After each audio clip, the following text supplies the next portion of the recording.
let's play a game. I'm going to show you an object, and then I'm going to give you three choices, and you're going to tell me who you think made that object. Are you ready? Let's go.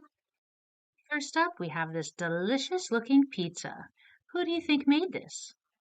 Was it a train engineer, a police officer, or a pizza chef?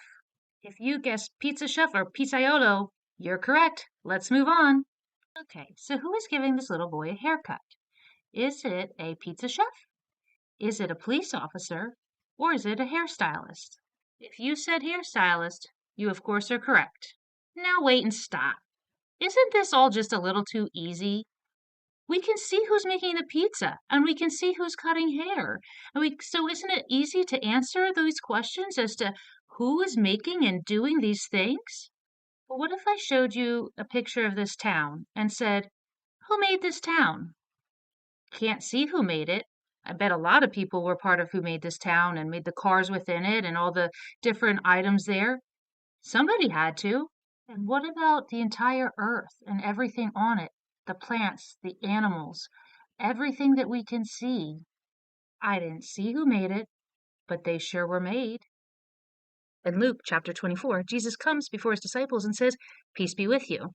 But see, Jesus had already died and was buried, so it was really weird to his disciples because they didn't expect to see him. They thought he was a ghost. Jesus said, "Why are you afraid? Why do you have doubts? Look, you can see my hands and my feet. See that it's me and touch me. I'm not a ghost." The disciples weren't sure what to think still, so Jesus asked for some food. As he was eating the fish, it was pretty clear he wasn't a ghost. Do ghosts eat food? Of course not. Seeing that Jesus had died, was buried, and rose again really gave the disciples something to keep talking about.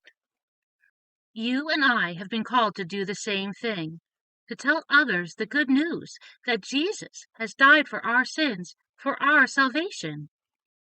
Just because we don't see the city planner who planned the city we live in, or the engineers or the builders that created the buildings that we live in and that we shop in and we go to school in, doesn't make them any less real or any less important. And Jesus may not be sitting down in front of us eating fish, but that doesn't make the gift of our salvation through his sacrifice any less amazing and any less real. Have a great week, everybody.